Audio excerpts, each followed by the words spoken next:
Hey, this is Alicia, This is Melissa. and this is Dark. Dark.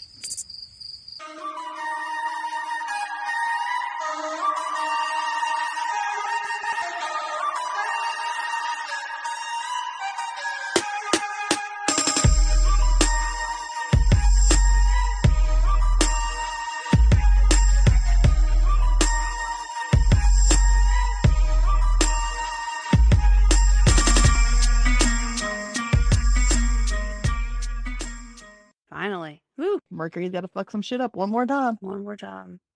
I'm going out with a vengeance this year. Apparently, shit. Jeez Louise. Hi, everyone. Yes, hi. Hi, everybody. How is it going? It's rough. It has been rough. Trying to get this thing started, and it's been a day already, and it's only 1 p.m. We were supposed Ugh. to be recording an hour ago. Things don't like to work during Mercury retrograde, so here we are. That's why I'm burning rosemary. Let me tell you, this Mercury retrograde has just been, I think it's been one of the worst ones that I've been through in quite some time. Yeah, it's been pretty rough.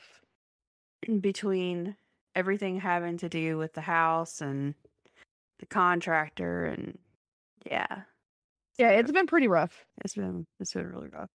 But yesterday we took a break from everything house related, COVID related. For those of you guys who don't remember, last week we were talking about the fact that I was in quarantine thanks to Because COVID. you had the COVID. Yep. And I got a negative test result on Thursday, which meant I went back to work yesterday, no, day before yesterday. And it was a disaster. So much to do, so little time. Yeah. And then, so we took the fam to the beach yesterday just to chill out because my future in-laws are spending the week down in Garden City. And for those of you who don't know, Garden City is just right below Myrtle Beach, which I still don't understand the reason why people want to go to Myrtle Beach for vacation, but I don't either. I see them give like trips away on prices when I'm over at my dad's mom's all the time for Myrtle Beach, and I'm like, no, I'm like, have fun no. with that. Especially when you have to fly from North Carolina to LA and then LA back to South Carolina. It makes no sense. Let me tell you. So, one of the big reasons why I don't trust Myrtle Beach anymore is after the disappearance of Brittany Drexel. Yes. And hearing that whole story, I'm just like, no. So, that was a fun day yesterday. We You went, thought someone got ran over by the beach patrol. yeah, okay. We went yesterday to Georgetown to go see a wooden boat show, which when people tell you that you're going to a boat show, I don't know how many of you guys have actually been to a boat show, but here, the way that they would normally do it is at the Myrtle Beach. It's not like a civic center, but I guess it is a way, a civic center. And they would bring in all these boat dealers and they would bring their boats in and you would be indoors. Yesterday, I was so not prepared for the fact that it was an actual like street vendor show. Oh shit. Yeah.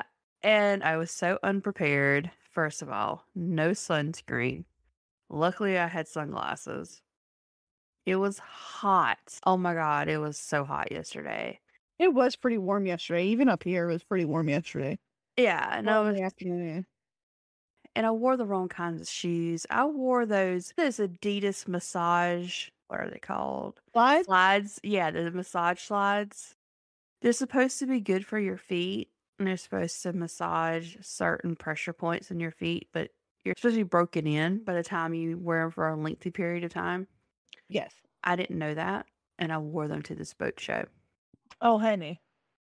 About halfway through, my feet were screaming at me. I looked at Travis. I was like, I need another pair of shoes. We stopped off in this little shop and I got me another pair of cute sandals, by the way. And yeah, I was so happy with those sandals. Like they're adorable. And my feet were fine for the rest of the day, but I sang karaoke yesterday. Oh no, what did you think? Traveling Soldier by the Dixie Chicks. Oh, shit. Oh, shit. I don't think I was the worst one, by the way.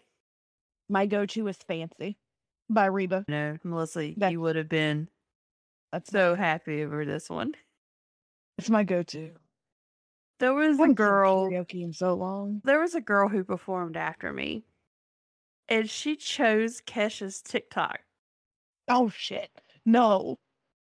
And she didn't know all the words, but she was trying to hype up the audience, and she was so bad at it. And my future in-laws, they're just over there chilling. We're on the pier at the time, and chilling in the part where she's supposed to scream, "The party don't start till I walk in." Yes. So me and Allie just both scream. Father-in-law looks over at me. He goes, "I haven't drank enough for this today." And immediately afterwards, we left.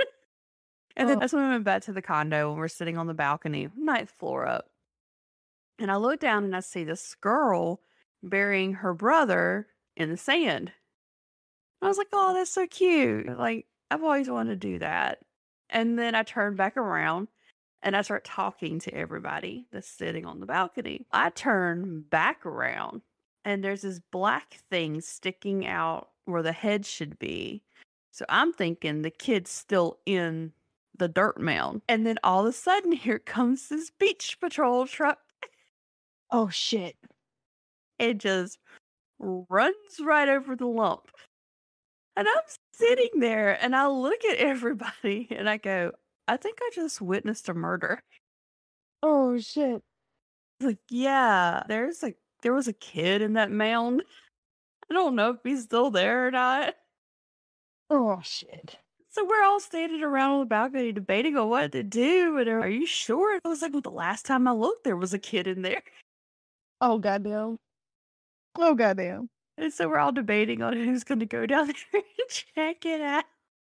And they were like, "E, you would be the perfect person to go check it out." I'm like, "Why?" And they're like, "Think about it. It would be great for your podcast." It'd be perfect. Just You'd be just be the perfect one. And I was like, "Okay, I guess I'm gonna have to be the one to go down there and check." So I took the elevator all the way down to the, to the lobby, walked out on the beach, and looked, and there was no kid there, well, thankfully. thank God there was no kid there. But it was just like, did I just witness a murder? I was like, "Oh no!" Because like I saw it slowly unfolding. Like here comes the beach patrol guy in his truck. I'm like, he's gonna. Oh my god, no! I could just picture the guy in the beach patrol going, Bill, what was that? Oh, probably just a lump in the sand. It's fine. What was that? But yeah, so that was that. I was not a happy camper having to go all. I think I was more annoyed that nobody else would go down there, and I was already tired. They're not wrong. It would be perfect for the podcast. Yeah, so I went Do it down for the there. podcast. Do I, it. I did it for the podcast. There was no murder. It was the lump that I saw that I thought was a hat or a head or something was like the headrest off of a like a beach chair or something. That's Oh, good crazy. lord. Yeah, so everything was good. We were okay. But I will never ever just remember. I'll forever will have that image in my head of this truck just driving around, Possibly. witnessing a murder. Oh man. So I didn't witness a murder, but my story today is all about it. Oh, Uh, good segue. Thank you. Thank you. Thank you. Thank you. I spent this entire week reading a book called Lethal Marriage: The Unspeakable Crimes of Paul Bernardo and Carla Homoka. And it's by Nick Prawn, Pron, which is funny to me that his nickname is, or his last name is Prawn, because in early internet days, you couldn't use the word porn on the internet because you would either get shadow banned or you would actually get banned from Oh, websites. yeah. So we would spell it PR with a 0 in. Yeah. Good days, good days.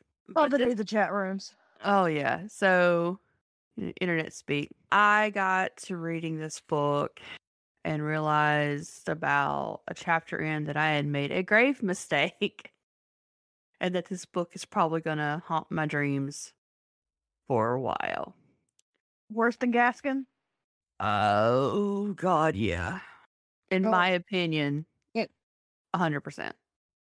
And I think the reason why for me is because with Gaskins, yeah, he was how can I say this? He was very forthcoming with his psychopathic Tendencies? tendencies. Yeah. Like he was able to actually say, "You know what? I was fucked up and I did." Like he didn't have any qualms about, denying who he was and didn't put on a show for anybody. Who you saw is who you got. But with Carla Homolka, I just man, let me tell you, it fucks with Well, you your are gonna tell me. yeah, I am gonna tell you, it really fucks with your opinions on her because one minute you're like, "Fuck, man, I feel bad for her." And then about 20 minutes into reading, you're like, "Fuck this bitch." This shit or not. Exactly. Fuck her. She's horrible. But let me preface this by doing a blanket disclaimer. And I'm using the word blanket because she liked to use the word blanket as well whenever she decided to get off on her murders. So let's talk about it. First of all, number one, this mentions a lot of bad things. We're talking, there's going to be mentions of rape, incest, and murder and dismemberment. So, any of those kind of things don't tickle your fancy, I would definitely check out. This may not be the episode for you.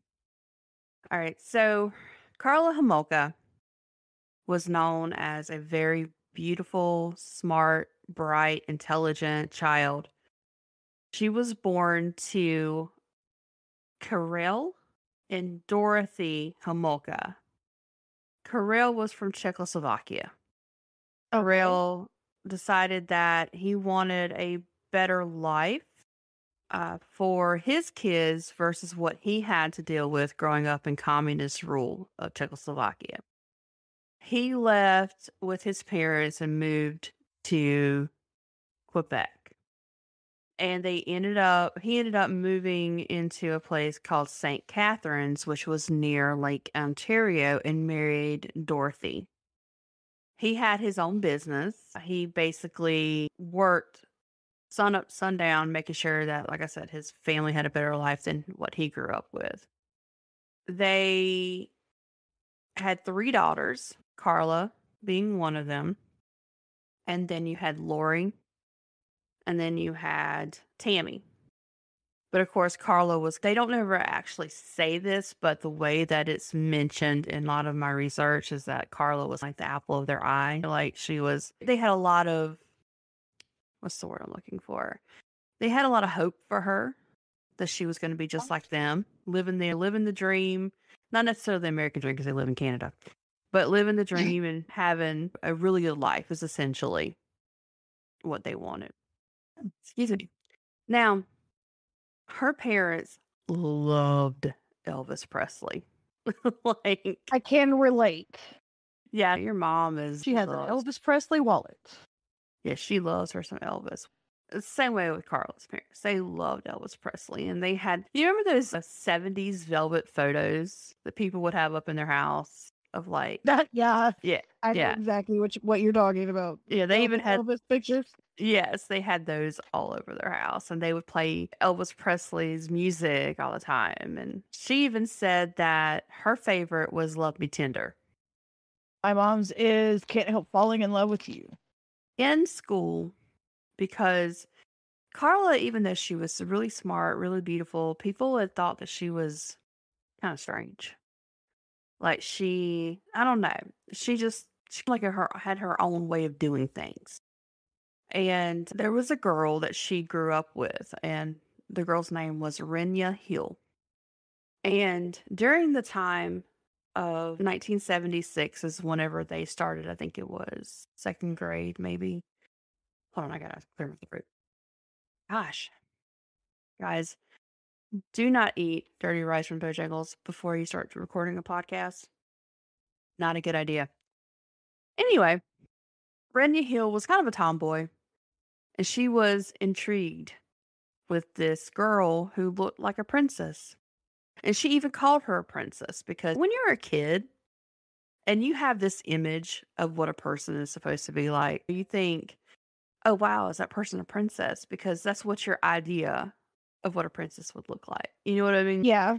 When you're a kid, that's just how your brain works. And so was, like I said, intrigued with her.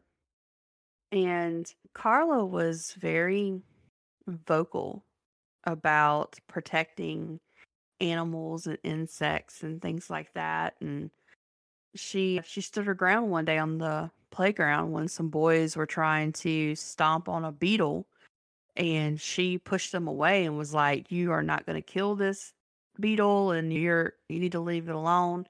Which got, of course, Renya even more intrigued. She walked up to her and she said, and this is, I would, she really wanted to be her friend. Before Renya could ask, Carla asked her first, would you be my friend? And then that's when they introduced themselves. And then, of course, Renya was like, "Are you a princess?" And ever since that day, they became super close. They would go and they hang out over at Carla's house all the time. But Carla had an obsession with playing with Ken and Barbie dolls. That was her thing. Everything about them, she loved them because they were perfect. They had the perfect figure. They had the perfect clothes. They had the perfect hair. Being the tomboy type person, she just wasn't really into dolls, but she did it because Carla insisted on it. And that's the thing about Carla throughout the rest of her childhood and throughout the rest of her teenage years was a lot of times when Carla wanted something, Carla Carla got it. got it. Yeah. Which is really strange because when we start talking about after she met Paul Bernardo, it's like, what the fuck happened? Because here's this girl who basically would fight for her what she wanted, fight for what she wanted, and then get what she wanted, and nobody ever argued with her about it. Even her kids, even her mom and dad were the same way. They didn't give in to everything, but pretty much, what Carla wanted, They Carla got. spoiled To an extent, yeah, because she was the the girl that princess. the princess, exactly. The thing is, something happened to Carla in this time period, and not anybody really knows exactly what happened, but when they started getting older, I think they were like in middle school, she started picking on somebody with disabilities. She even got Renya in on it, and Renya was like, "Why did I do that? I know it was wrong, but for some reason I went on with it." It was just, she didn't understand why she was going along with what Carla wanted, but she did. When they were middle school, almost in high school, at age 14, Carla's still playing with Barbie and Ken dolls, which I get it. Some kids just develop differently. That might have been a comfort thing for her to be able to continue to play with Barbie dolls, but I don't. That's like when I talked about Robert the doll, his owner carried him around until he was dead, So, pretty like I much, or said, until his wife said, lock him in the attic. and so I think it may have been a comfort thing for her. That was her thing. After that, their friendship waned in and out, mostly because Carla was doing her own thing. She started having these, they claimed it to be suicidal tendencies. She would just basically blurt out, "Hey, I tried to kill myself last night. Tried to do it with sleeping pills." And everybody's just, I don't understand. Because here's this beautiful girl who is super smart, had the highest IQ in high school, honor student. All the boys loved her. Her parents basically put her on a pedestal. What the hell is going on with this girl? She got to the point to where she went from listening to Elvis Presley to listening to the Beastie Boys, which back then, you guys don't understand, in the Oh, 80s, Lord. that was a big deal because the Beastie Boys were a little early for their time, but people saw them as like rebellious music. She would dye her hair several different colors because she said it made her feel different. She was always trying to be different because I guess, I don't know, like her hair or something was just everybody's like, oh, she's that blonde beauty and she wanted to cover that up or something. I don't know the Mindset. the mindset of her and the psychology behind what she was doing, but that was her thing. Started getting really big into horror movies. Her favorite one was Friday the 13th. Yeah. Okay, and this is a direct quote from Nick Prawn out of his books. Because they had this place called the Smoke Hole at school where everybody would go and, smoke a cigarette and talk. And she said that one of her favorite movies was Friday the 13th. She liked the way the virgins always got the deranged killer, Jason, in the end. Yeah. She became friends with this girl named Donna. And Donna herself was very suicidal as well. But Donna had finally found like this new sense of, I guess, living or whatever. And Carla read Donna a poem that she had written about suicide. And it's very long and it's drabbled. And yeah. And I think because the two of them were so very close to each other, they made a pact that they will never talk about suicide again and promised to remain friends forever, head off the class, and then that was it on their story. But yeah, it's like here's this random girl, Friends Donna. Yeah, friends forever, but you'll never hear anything else about her. So Rin and Homolka, of course, like I said, have been on and off friends since they were in second grade. And she asked Renya, she's like, have you ever tried suicide? And Renya's like, of course not. She said that she had never known Karla to be unhappy. She said that she'd always known her to be, quote, bossy, mischievous, curious about life, always searching for new experiences, but had never been depressed.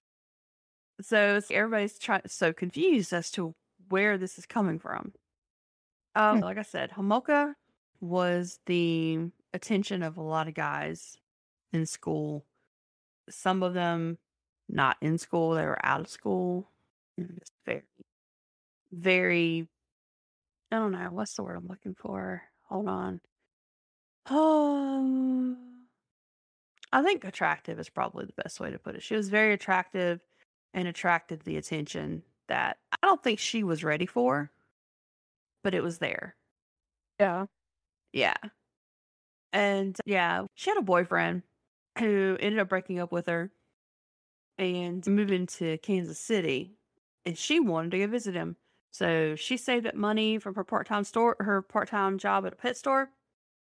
She called a limousine Oh my God. and had the limousine take her to the airport. If you're gonna go with style, man. She called her parents just before she boarded, so her parents couldn't stop her. She ended up coming back home, and of course, her parents were super pissed. Livid. I would be livid too. Are you kidding me? What shit? I know. Ooh. You guys might want to stay in Kansas City.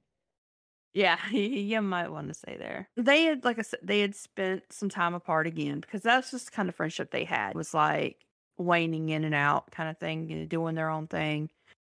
And when she had heard about the story, Irene was like, okay, that's the Karla that I know. That's the Karla who, when she wants something, she gets it. Like, she doesn't let anything stop her.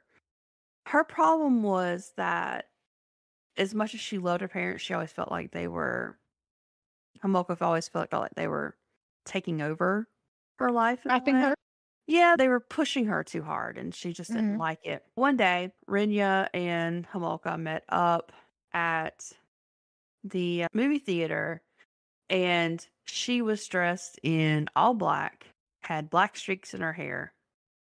And she was very confused by it because there was not only the black streaks, but there was all the colors of the rainbow in her hair. And she was wearing basically what was considered 80s goth back then. Black tank top, torn black leggings, black skirt, Doc Martens, even her lipstick and her eyeshadow was black. So to me, that screams full goth. 80s. Yeah, 80s goth right there. Which to me, it's, if that was me in the 80s and I was her age, I probably would have been the same way. Oh, I would know I would have. Are you kidding me? I'm that Yeah, way now. I'm that way now, so I can imagine. And like I It's said, very rare to find me in something that's not black. so she went from listening to all these teeny bopper musics to her new favorite song and group, Beastie Boys, You Gotta Fight for Your Right to Party. Absolutely. Homolka was from a young age wanted to go to school to become a veterinarian because I told you she loved animals. That was her thing. And she decided that she was going to go to university, become a vet, but high school had not been kind to her. She was not making good grades at all because she said high school was too boring for her. I'm sure it was. Like, if she's as smart as everyone says she is and that she says she is, I'm sure it was very boring for her. So it's just, we know people like that. High school was just not their cup of tea because they were so bored. I know people personally that I've been friends with for years that now in their 40s are super successful, but high school was just, they didn't do really good in high school because it was just, it was so boring to them. They weren't learning anything new. They knew all this stuff.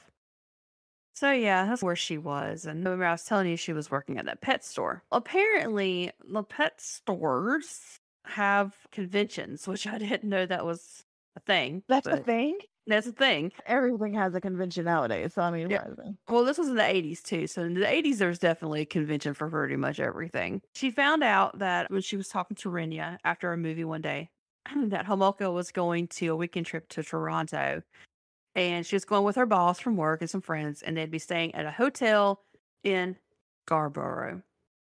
And you're going to hear this town a lot here very shortly.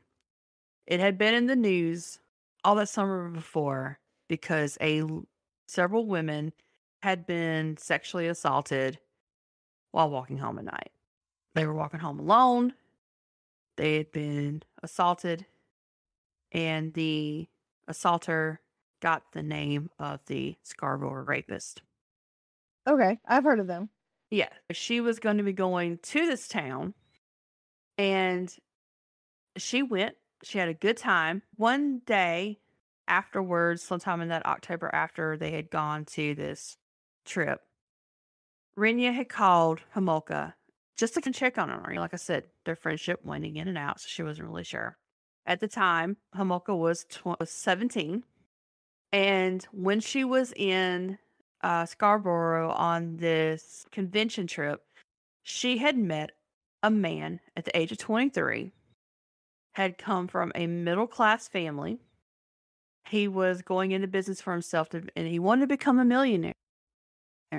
He was an accountant, a junior accountant. So he was basically interning underneath a senior accountant. And she kept going on and on about how gorgeous he was, how different he was, and how he wasn't like the jerk high school boys. And he shared her favorite horror movie of Friday the 13th. And she was so excited and so happy. And Renya was like, this is the Karla that I knew, the one that was so full of life, so happy, looking forward to everything. And she said, what is the name of this guy who's got you so happy? And he goes, Paul Bernardo. And then the quote directly from the book was, you know what that sounds like to me, Sidorinia? I think Barbie just met Ken. Oh shit. Paul Bernardo. Let's talk about Paul Bernardo. Paul Bernardo was born to a middle class family that had become very well known because of his father's business. Yeah, his father, Frank Bernardo, was known as the Tile Man. He was an immigrant from Portugal and made his way to Canada in the 1920s. He basically was known for upscaling rich people's houses with tile. That was his thing. I know this sounds like everybody's like, oh, okay, but yeah, tile's expensive. Just to let you know, just to let you know, I have just been looking into tile because we're fixing up our house for sale. And yeah, that was not happening in our house. So he made pretty decent money working with tile and working with different families. And there's these two twin Ontario cities called Kitchener Waterloo. And that was his main set of business. So everybody in that little town knew him because everybody's house had some form of tile from him. I know I keep going on about that, but it just gives you an idea of who he was in the community. So He was the tile man. he was a tile man. Everybody knew him. Everybody loved him. They said he was really nice, all this stuff. They used to call him Mr. B. That was his name everybody around town knew him as Mr. B. He had a wife named Mary. They went to a Roman Catholic church. Yeah. Had a garden. They had a house. He had a really good life. The apple pie life. Exactly. He had the dream. He came over as an immigrant and made it. Very much so like Carla's dad. That was her thing. They really wanted to build up a legacy for their family. He had a new grandson who had been named Paul Kenneth Bernardo. And he was the third child of, sorry, my foot's hurting. I'm trying to move it around best I can. The foot that I broke, the second foot that I broke, not the first. Yeah, I remember. Yeah, it is sore as shit today because it's getting cold in my All bones. that walking. That and plus it's getting cold in my bones. Just can't handle it anymore. I'm getting old. Anyway. I understand my back is just done for. Yeah, so like today it's bad today. But anyway, Mr. B had a son named Kenneth who was married to a woman by the name of Marilyn. They had two other children, David and Debbie. And of course, Paul was the youngest of the three. They had moved from Kitchener-Waterloo to Scarborough, which was 2 hours away from Mr. B to be able to see his grandchildren. The thing is that Kenneth and Raymond, who were Mr. B's sons, didn't take over the family. Or didn't take over the family business, I should say. Which, was disappointing to him because he really built this thing up for family legacy, but he understood people go their own ways, Your kids, you can give them the groundwork, but they're going to do what they want to do. The story of Kenneth and Marilyn goes like this. In 1957 was whenever they fell in love and got married. They got, they met in 57, but they got married 3 years later, so in 1960. They had, like I said, 3 children. Even though Kenneth could have taken over the family business, he did not. I know there's a lot of names being thrown out, but just remember Kenneth is Paul Bernardo's dad. The thing is, Kenneth wanted to become an accountant. So that's what he did. He became an accountant. But the problem was, I'm not good with numbers. Not at all. And so just the thought of having to deal with other people's money and other people's numbers just that makes me nauseous. It makes me nauseous. It makes me anxious. So I can imagine the fact that he was probably going through some shit as well. Because that's just, I don't know. Bless you to those who are accountants and do amazing work with money. That's just not for me. I suck at math. Math is horrible, like I said. But here's the thing. Every family has their secrets. Some of them a little worse than others. And in this case, it was pretty bad. But Paul Bernardo's dad, Kenneth, knew the things that he was doing was wrong. He was family man, 9 years, had been married to his wife, 3 children, great career. But again, there were some things that just weren't right. Oh, I don't want to know what wasn't right. I'm scared. Yeah, it's pretty bad. Like I said, the biggest thing was that they keep going back to Paul, being this brand new baby in their life. And this should have been the focal point. The thing is, Paul had been born with a form of aphasia. So basically, during birth, there had been some issues of lack of oxygen. Remember when we were talking about, I think we talked about, we didn't go really in grave detail about it, but remember Rosemary Kennedy? She got her, yes. Her lobotomy and all that. She was born with aphasia. Yes. Basically same thing, except for she ended up lobotomized and Paul should have been. Shit. Sorry. Send them to Waverly, or not, send them to Trans-Allegheny. They'll do it for you.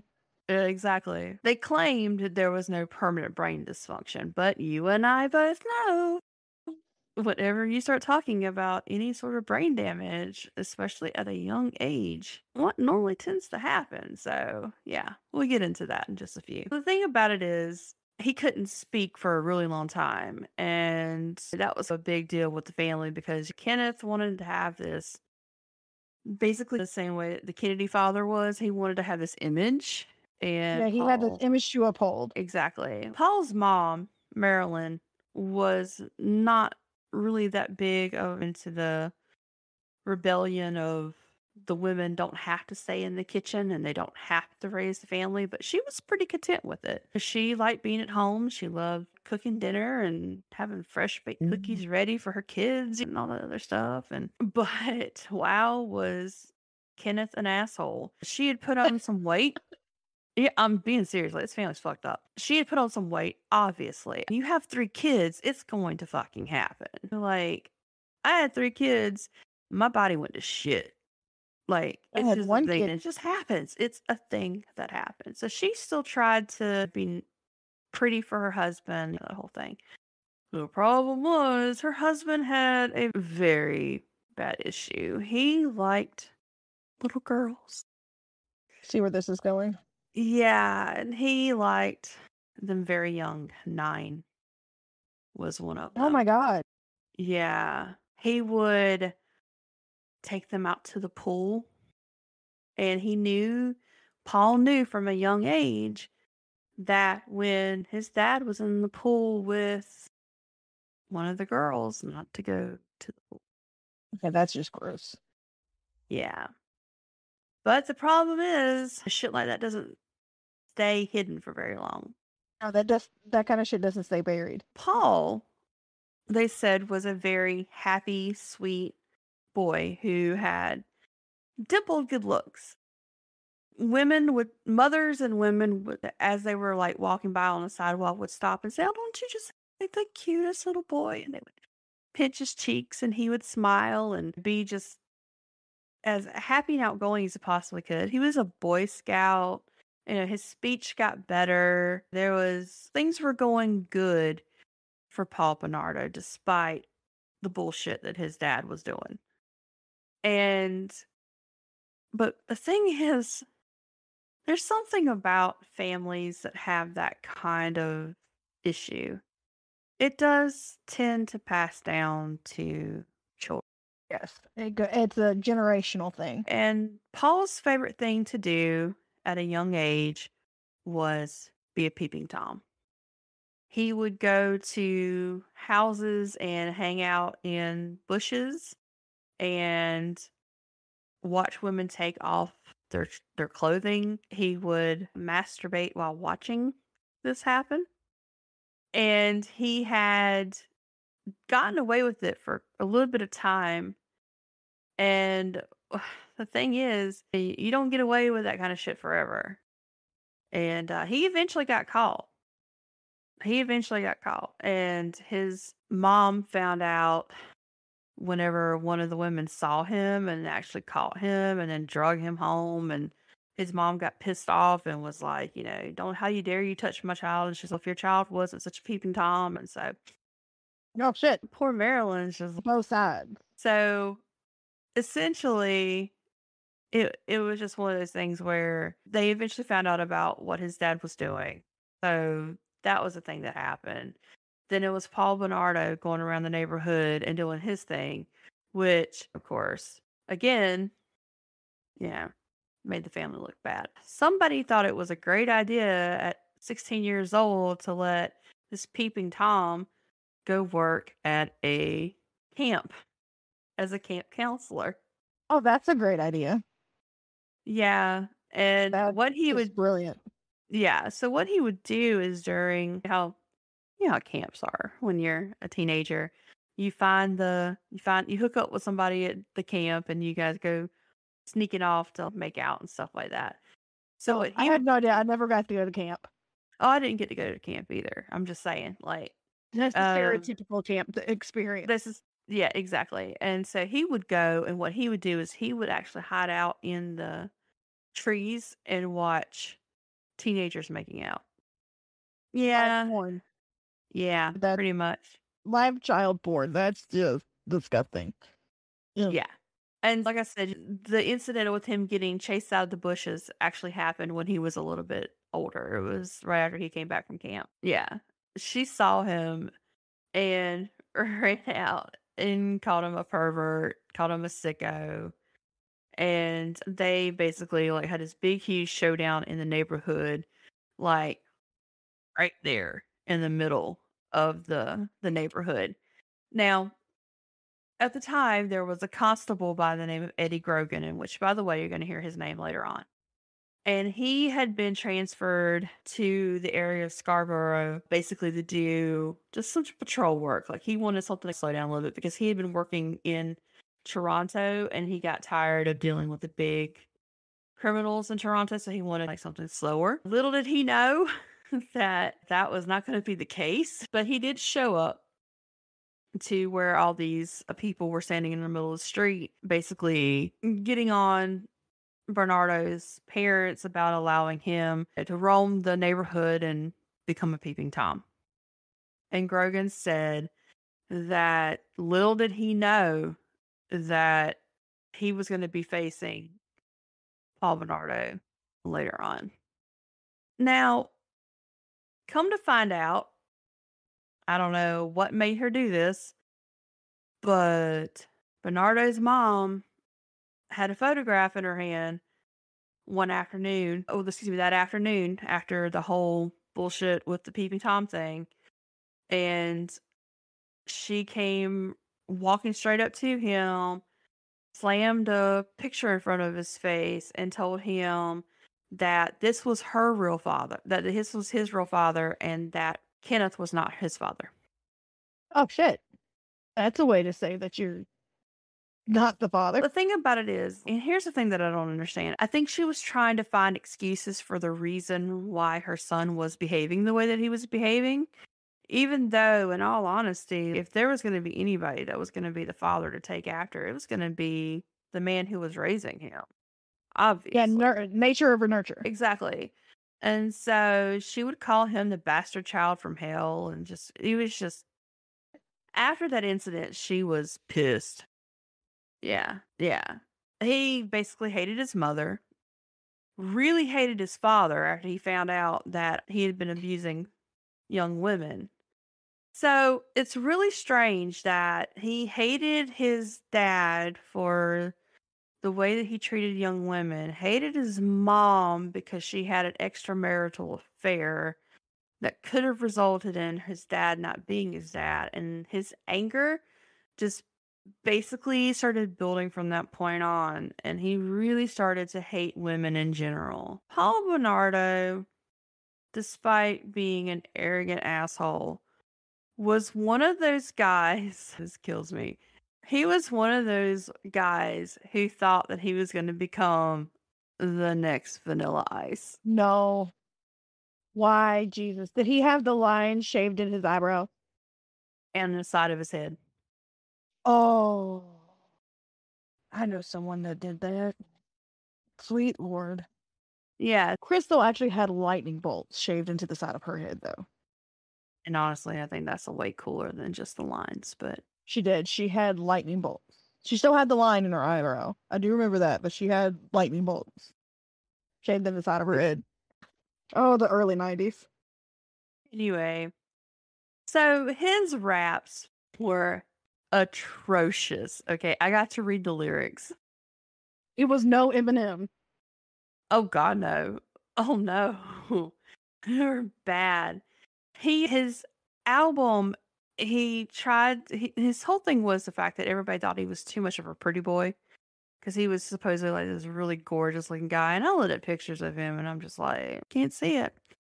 But he had his thing for violence and he believed that everybody thought he was such a pretty boy, but on the inside he was like had all this anger and he was deadly. And so he called his album Deadly Innocence. I have nothing to say. So I'm gonna read to you one of his raps. You ready for this? Oh, give it to me. You think Give I'm it. innocent, but behind this I'm packing a lot of deadliness. So come at me, come at me. I got a fucking nice face. I look like a pretty boy. Why don't you come at me, man? Take your best shot, pal. I see what happens to you, pal. You're out of here, man. You come at me with your beer belly and you think you're really tough. I'll come back looking like a 13-year-old. I'll kick your ass. I'll kill your parents, and then I'll shoot your girlfriend and fuck your wife. That's me, deadly innocence. First off, bravo. That was beautiful, beautiful reading. Bravo. I have no fucking words. First, I'm a huge Eminem fan. Huge Eminem fan. Yeah. But white boy can't rap. No. Sorry. That white boy can't rap. Okay, now, before we go in further into his a little bit older time period, I have to interject and say that I did watch a movie the other night, and it was called Karla. And in it, Laura Prepon, who, for those of you who don't know who that is, played Donna in that 70s show and also was in Orange is the New Black. Love her to death. Like, I think she's an amazing actress. She's got a lot of range when it comes to her acting. And playing Paul Bernardo was Misha Collins, who, for those of you who don't recognize that, all I have to say is Castiel. And if you don't know who that is, go watch Supernatural. Yes. Please go watch Supernatural. Again, Misha Collins has a very wide range in his acting abilities as well. My other favorite favorite show that he's been in was Nip Tuck, when his penis was too big. His penis was too long. And so he went to the boys to say, "Can you shorten my penis?" Why? And he's like, "I have an issue." And they were like, "What's your issue?" He goes, "I've become addicted to sucking my own dick." Oh my god, I completely forgot about that. Oh my god. Now, Misha Collins, who actually does yoga, by the way, just to throw that out there, and is super flexible, got into this position where he could literally put his junk in his own face. And it was, oh my god. And they were like, "Oh, okay then." And they agreed to the surgery. Okay. Oh my god. Shit has me. Like I said, he's such a very good actor. But the thing is, him playing Paul Bernardo has disturbed me more than I think it should. Just because I've always seen Misha Collins as like this really nice activist, always very, very, very, tries very hard to do for others. Published his own book of poetry. Yeah, he's just such a nice guy. Such a good guy. And for him to play this character was just like, what the fuck? I mean, it totally messed me up. I'm not even kidding. Oh man. That's like, yeah, go ahead. I go off of Misha for just a second. I can't wait to see Jensen in The Boys, because he's going to be someone completely different from Dean Winchester. Yeah, exactly. Oh, I can't wait. Yeah. So that's basically what I was saying. It's like with him, it was so disturbing, especially since they took a lot of the detail from the trial. They took a lot of detail from the trial because, as you'll hear later on, he liked to make home movies, and a lot of the home movies were played for the jury and the audience, and so they took a lot of that information and brought it into the actual movie, which. Anyway, the thing is with Bernardo, again, like they said, that he had this hostility towards women that created basically an explosive personality, and he could only get off on videos and pornography in which it was women being raped or master slave relationships, that kind of stuff. And trust me, I am totally not kink shaming anybody if you're into master slave relationships or anything in the BDSM community. I'm just saying that was his thing. That was his cup of tea. His interests were sadistic, voyeurism. He had other desires, such as watching people defecate, watching people get urinated on. Yeah. So he had a very extensive catalog of things that he was into. The thing is, he met a girl when he was 19 while he was in uh, University of Toronto's Scarborough campus. They call her Lucy because they don't want to really give her full name. And there's going to be several victims that are going to be mentioned by their fake name. I was going to say what their other name, the other thing was called, but anyway. Alias. That's what I'm looking for. But he met Lucy. He was originally dating a woman by the name of Nadine, but she wasn't as kinky as he wanted her to be. So whenever he met Lucy, she was 16 years old when they met. He was 19, she was 16. He would tie her up. He would make her perform sexual acts on herself with objects. Got to the point to where it was very scary for her, and she didn't want to see him anymore because after he tried to basically choke her to death during sex, she was like, nope, this is a thing that's not going to happen anymore.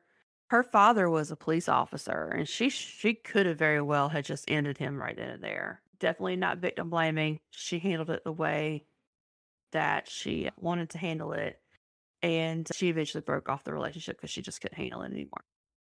He was very self-serving. He believed he was the most amazing looking guy on the planet. He thought that he could get any woman that he wanted. He was this walking Adonis in his opinion.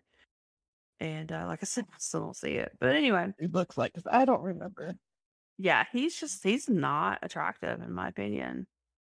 I think like I said, I just don't understand what the big deal is about him because I don't think he's that good looking. Yeah, you see what I mean? It's just a guy. I think Oh my god, he's so hot. No, he's really not. he's really not that good looking. I don't understand. Like his eyes look very cold to me. You know what I mean? They look very dead. There's just the lights are on, but nobody's home kind of situation. Like I don't know. Like, yeah, just looked at a picture of him now, and he's even still Even not now, not good looking. no, he's not. He didn't age well at all either. No, he did not. Personally, I think they overshot when they got Misha to play him. I mean, yeah. They did a really good But job of making Misha look like him, but nah, he's just not good looking. I don't know. anyway, Back to this asshole. Okay, so like I said, he was the type of guy that I don't know if you've ever met this type of guy before or not. When I'm talking about self-serving, but he's the type of guy that had like posters up all over his dorm room where it said stuff like poverty is self-imposed, time is money never sleeps, you never make the yeah. grade by playing it safe, self-denial. Oh my god. Yeah. Yeah, I don't meet the competition, I crush it. I think I've dated a couple of guys like that. Yeah, they thought they were badasses. You know what I mean? Oh, I definitely dated a couple of guys like that. And they're like, yeah, nobody's gonna be able to touch me. I'm the greatest, you know. And that was who he was. And he just honestly thought that he was the most badass person out there. And he had this book that he would write, and it was called The Secret Blue Book, in which he would write his poetry down, his rap lyrics down, or sometimes he would even treat it as a diary, essentially. He considered himself the rebel hype. The definition was in his blue book. I'm reading this directly from the book. It says, a rebel is a person who resists authority, who opposes the lawful government by force of, and for hype, international excess verging on deception. Okay, guys. Okay, he even had his own logo. No, he did not. Yes, he did. It was a broken religious cross with two handguns crossing each other over it, below the words deadly innocence and above the words young hype. Young hype. Oh my god. Get this man a record deal, ladies and gentlemen. He goes, what I rap about is like what I know, being competitive, love parties, picking up girls, but also I talk about issues that I face through my life, such as What do you relationships, sound like a valley girl? breakup, stealing, vandalism, and death. I don't profess to have all the answers. I just tell it like I see it. I rap about what I know because that's what I think is going through his head. That's his voice in my head because of how he looks. Oh my god. That was great, Alicia. Fucking stupendous. Okay, so apparently he tried to steal somebody's girlfriend and he was in a bar. Oh no. And so he wrote, "The jealous chump don't like that because he's all alone, so he wants to be the tough guy. It's the only way so he can show his machoism. So if he steps on me because I look non-threatened, it's his biggest mistake. It's a case of misjudging or underestimating. It's a case of deadly innocence." Deadly innocence. Oh my god. I hate this guy so much. I hate it. Oh my god, I hate it. I hate him so much. Anyway, so he even put, and then one of his favorite expressions by Nietzsche, which, by the way, I have found out something about a common denominator between a lot of serial killers and Nietzsche for some reason. I don't understand what it is, but for some reason they like to quote him a lot. And his favorite quote was, "Whoever fights a monster should see to it that in the process he does not become a monster. And when you look long into the abyss looks back at you." Oh my god. Yeah, I'm telling you, like this dude I was hate this something. guy. I hate him so much. Just a douchebag.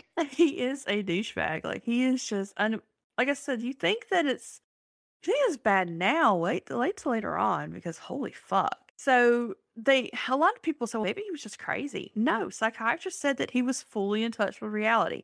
They said he knew exactly what he was doing and he knew that it was legal and morally wrong, but he still continued to do it because he thought that he was untouchable. Yeah. I Anyway, hate this guy. I fucking hate this guy. yeah, I can't. So one night, he has this friend by the name of Van Smyrnis, right? That's his name, Van Smyrnis. Anyway, he would talk to Bernardo on several occasions about just different things. And one of the things that Bernardo talked a lot about was his obsession with the Friday the 13th movies. And he said that his favorite part was when the girl was having sex with her boyfriend, and right before she could climax would be whenever Jason would stab her like in the heart. Like Yeah. he loved that part. Like that was his favorite part, and he would talk about it all the time. He believed in reincarnation. He believed that people were going to, regardless, you're going to come back and you finish what you're doing or whatever. But it is what it is. Oh my god. I hate this guy. Yeah, so remember that little trip we were talking about that Carla Homolka went on? Her and her friends decided to go down for some grilled cheese sandwiches at the restaurant and the hotel that they were staying. Who happened to come over? Paul Bernardo and Van Smyrnis. They were talking, and all of a sudden it was if before the two of them, no one else existed. They talked, and they ended up having sex that night in front of their friends. Oh my god. Yep, that was Hmm. his thing. And so the way that Paul Bernardo was making his money, because everybody was always like, how's this guy making living essentially? Because I mean, he was working as a junior accountant, but that didn't make a lot of money. He was a part-time cigarette smuggler. So what he would do is he would drive down into the States. He'd cross the border into the States and he would buy cigarettes at half the price, essentially. Because up in Canada, they had such an expensive cigarette pricing because they are trying to discourage people from smoking, essentially. Uh, And he would line his car, the doors, he would line them with cigarettes. And then he would take them across the border, and then he would go to bars and stand outside the bars and sell them to people who were in the bars or coming out of the bars or whatever. And he would sell them for 2/3 of the price. So essentially, he would buy it for half the price, sell it for 2/3 the price, and make a profit. And he was making a lot of money by doing this. They said something like he would make anywhere between $1,000, $1,200 a week doing it. Yeah, that's the thing. When he found out that Carla Homolka lived in the town of St. Catharines, is actually a border town So it was like right there at the border between Canada and the United States. And so he was like, okay, I have the perfect thing going here. Here's this beautiful woman who thinks the butterfly shoot out of my ass and I'm the best person she could have met. And he was like, she's great. She's going to be the person that's going to help me with this because apparently she was immediately seen to him as very submissive. She would basically do whatever he wanted to do, that kind of thing. But the issue was, like I said, she's still living in St. Catharines. He's still living in Scarborough. And there are still reports of women being sexually assaulted in Scarborough.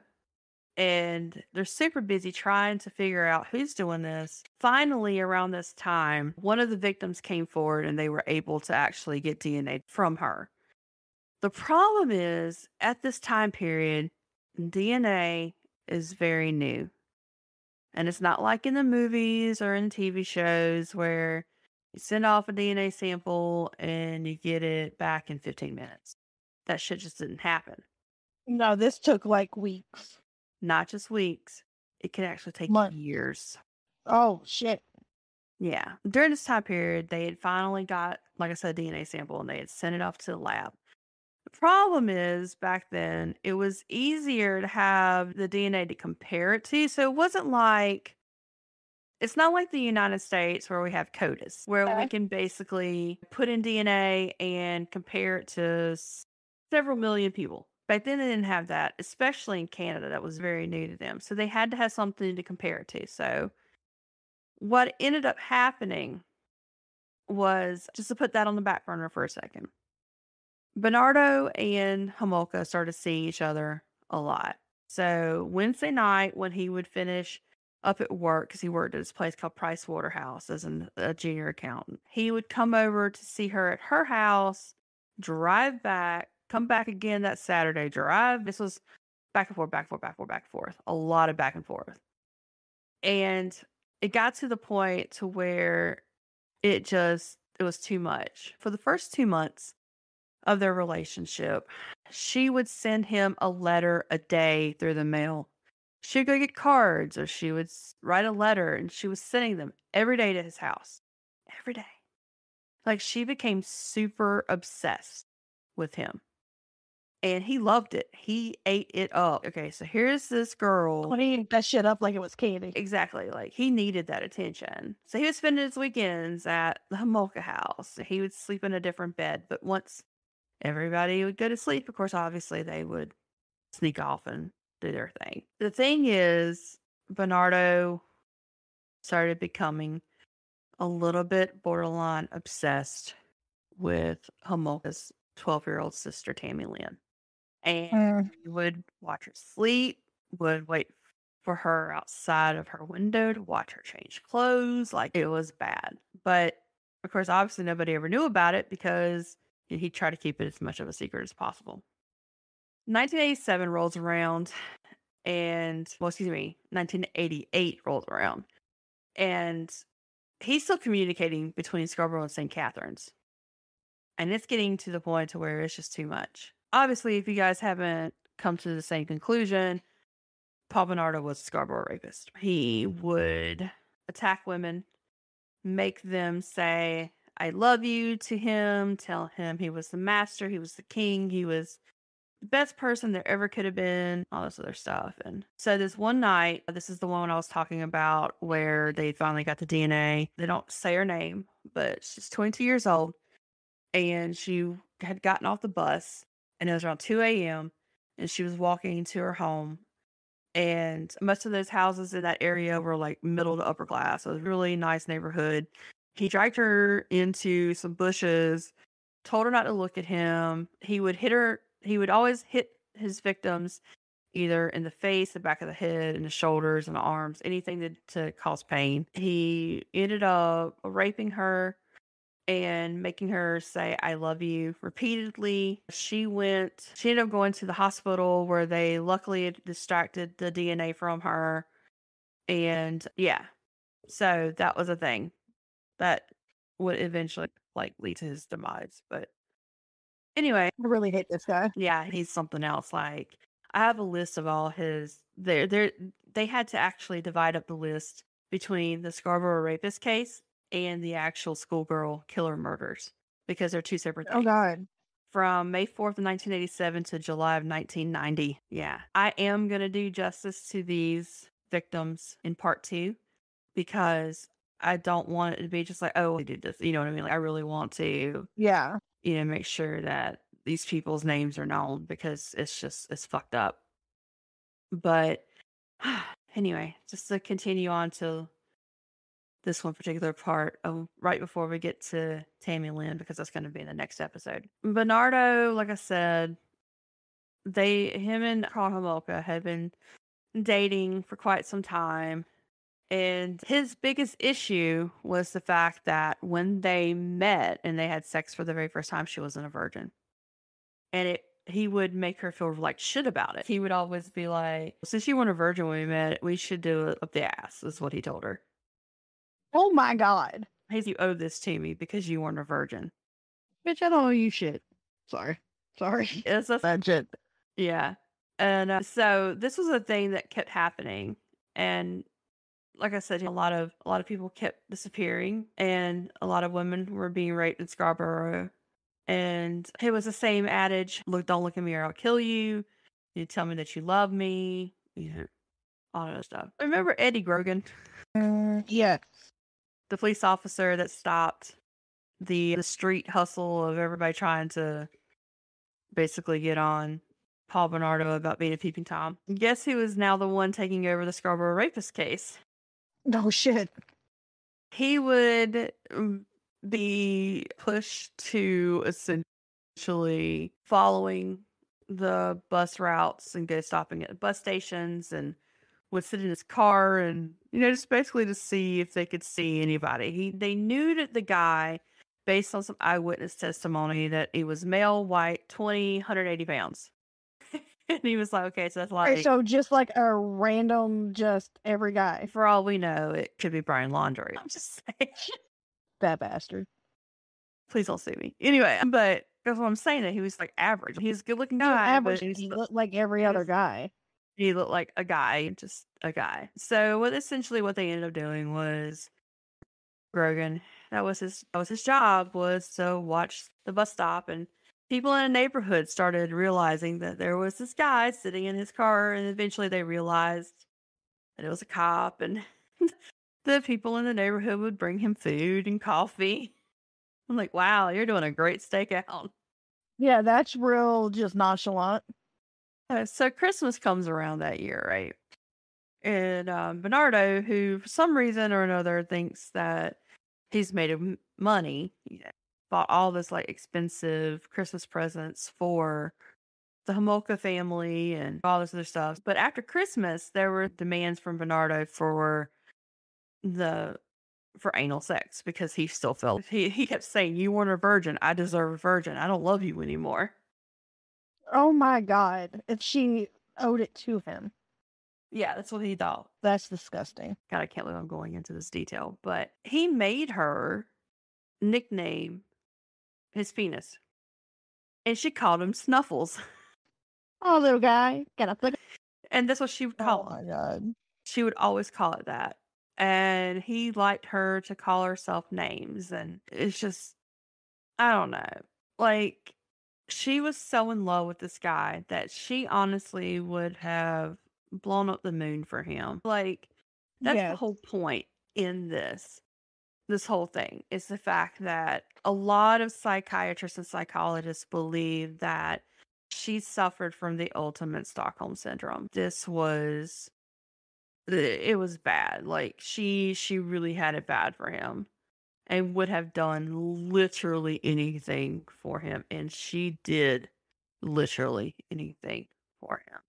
He would like to take pictures of her with Polaroids, and he continued his streak of rapes. Like I said, I'm not going to go too much into it right now, but I will in the next episode of part 2 of this, which, yeah, there's a lot to it. like I said, they decided to bring in a guy, it was a computer program from Great Britain, which had been used to catch Peter Sutcliffe, which by the way, I am going to be doing a story on.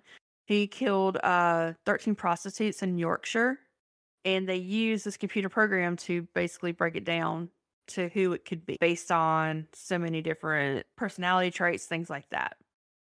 So Grogan was very skeptical about it. Also, too, they had gone to FBI and said that they were looking for a guy who had extreme anger, abusive attitude towards women. It could be who had probably had an abusive boyfriend, was an abusive boyfriend or husband. And they also said that he had a partner. And they kept getting it wrong, and they kept getting it wrong, and they kept getting it wrong, because when you hear about in the next episode about the things that they got wrong, it's so bad.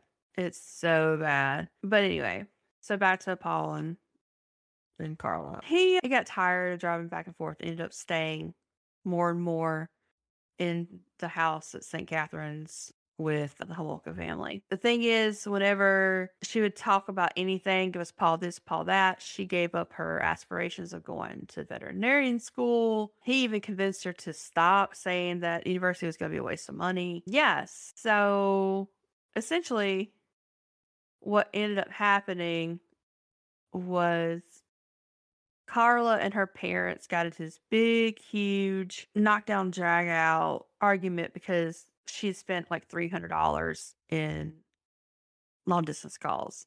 And yes, ladies and gentlemen, you used to that have was to a thing. pay. You used to actually have to pay for calls that were outside a certain area of your region. Yes, you also used to have to pay 10 cents per text message. Yes, that was a thing as well. In 1988, Don't call me unless it's after 9 or on weekends. exactly, because Just nights and weekends are free. In 88, they were driving back to the Homolka house one day, and he asked her to wear a dog collar, and she said, "Stupid idea." She didn't want to do it, and as soon as she said it was stupid, he slapped her right across the face. First time he ever hit her. And that is many episodes of this happening. Essentially, she began blaming herself. She started doing the unfortunately classic behavior of any battered girlfriend or wife where they blame themselves. I shouldn't have done this, or I should not have spoken like this, or that's essentially a lot of times what ends up happening in these kinds of relationships where you have the abuser and the abusee basically blames themselves, saying I shouldn't have done this. And it continues on like that because they don't want to ruin their relationship.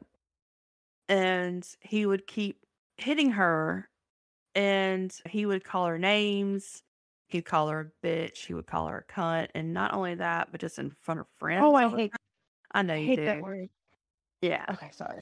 And he would say that, and he would do it in front of his friends. And they didn't think anything about it. And she would continue to send him cards in the mail. Like, it was just, I don't know. So they thought that they had gotten an actual composite sketch of a peeping Tom in the area. A guy, this is what the story cracks. It's not funny, but it cracks me up about what happened. So there was this guy by the name of Constantino was his last, Joe Constantino, 52-year-old man. He had a bad heart, and they told him that if he didn't take it easy, he could possibly have a heart attack. He heard screams from a woman outside of his apartment, and he saw a woman running away. A man running away, and he was like, "Nuh-uh, this has been happening too much in Scarborough. I'm gonna take care of this shit." So, dude, despite the fact that he probably could have dropped dead, starts running after the assailant and started screaming, "Stop that, you bitch," and started running towards him and, started chasing him. Shit. Yeah. And he said that he never got a good look at his face, but he definitely tried. Like, he ran after him. So Grogan shows up, and here's this guy completely out of breath, and he's, "I'm sorry, I didn't get a real good look over his face, but I did try. And they got a little bit more information about him. They knew that he was tall. They knew that he was a blonde. They knew that these are the things that they knew. Like every other guy. Right. In 89, he eventually bought a new vehicle. He bought a Nissan 240 SX. And the license plate was 660HFH. He even had a new cellular phone installed in the vehicle. And for you guys, that was a big deal back then. Oh no. You watch out for this badass. No. Anyway, so eventually got to the point to where, and I'm trying to express as much as I possibly can how fucked up their relationship was, but he essentially told her what she could wear, where she went, where she friends that she could see, told her that she couldn't become a police officer because it was too dangerous of a job, even though that's what she wanted to do, because she'd been studying forensics and things like that. And he's no, because I eventually want to marry you. I eventually want to be the mother of my kids, and you can't do that and be a police officer at the same time. Oh, he's a jerk. Yeah.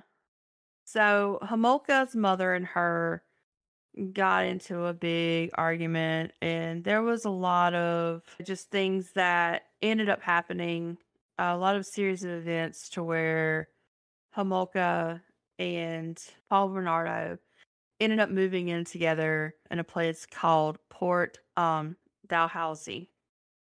And they found a place and ended up moving into it. Needless to say, there was a lot of things going on between the two of them. A lot of Paul beating her up, calling her stupid, saying she couldn't do anything without me, you would be useless. She would just be like, "Hey, things are great," to her friends and family, and they ended up getting engaged at Niagara Falls. She even sent in her engagement story to a local magazine, and they didn't win. So yeah, there's that.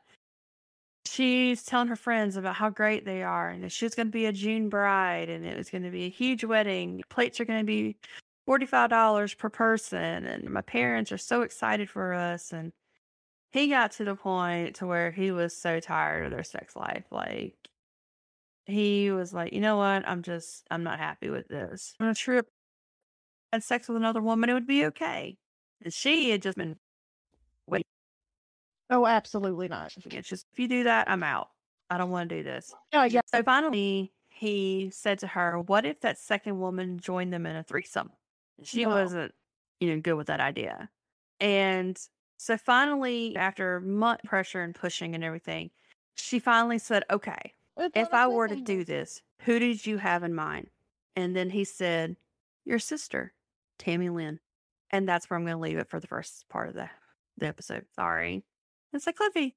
But the next one is going to be very long. And yeah, so that's the reason why I want to stop it here, because like I said, I do want to give a good story to the victims and exactly what happened. And then of course, now that I'm thinking about this, may end up being a 3-part because the second part is going to be about what happens with Tammy Lee, the other victims. And I think the third part's going to be the trial, because that in itself is just what the fuck.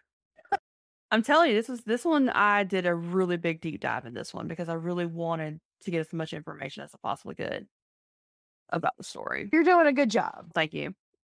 I'm trying. Hate to leave you guys on a cliffy, but I'm pretty sure it'll be worth it once you guys hear the rest of the story.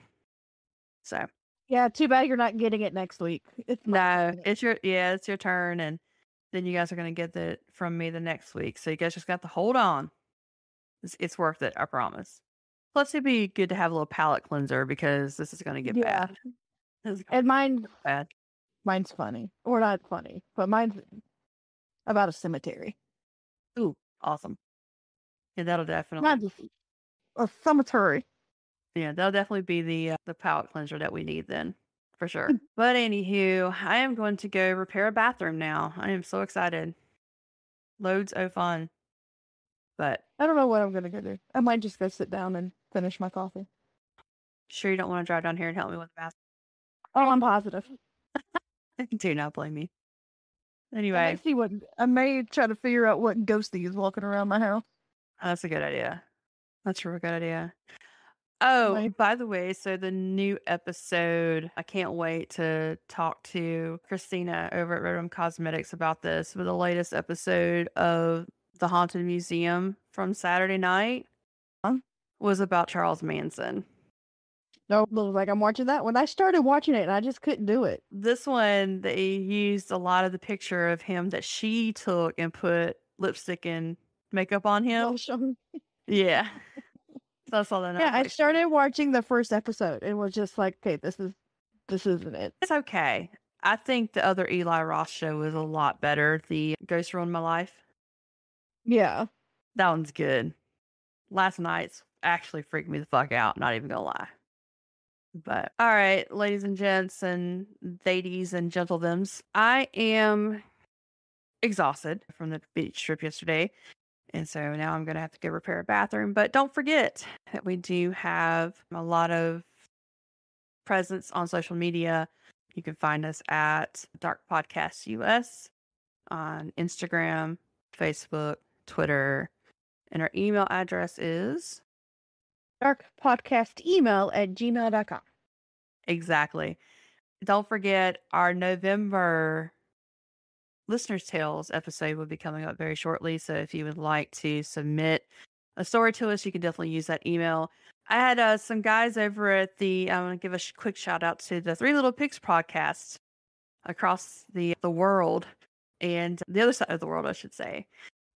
They want to do a collaboration with us. So we got to figure out a date and time for that. They're very funny. That'll be cool. Yeah, they're big gamers like me. So it's going to be interesting to. They want to tell us a story about a serial killer from New Zealand. I saw that. Yeah, so I'm like, okay, Very cool. Yeah, so that's going to be coming up very soon. Of course, obviously in November, we're going to have our cold case story coming up again. I think I have an idea of what I'm going to do this time. Not 100% sure, but I'm going to do a little bit more research and make sure that's the one I want to do. But anyway, thank you so much. Yeah, anyway. Sorry, I'm exhausted. Yesterday was a long day. Boat shows, man. Let me tell you. I don't know whose idea that was. Probably my in-laws. But anyway, we will see you guys very shortly. Thank you so much for being here. We will talk to you next week where Melissa's going to tell us a story about a cemetery, which I'm really excited to hear about because I love cemeteries. And you guys have a wonderful rest of your week. And as always, stay out of the dark. Bye. Bye.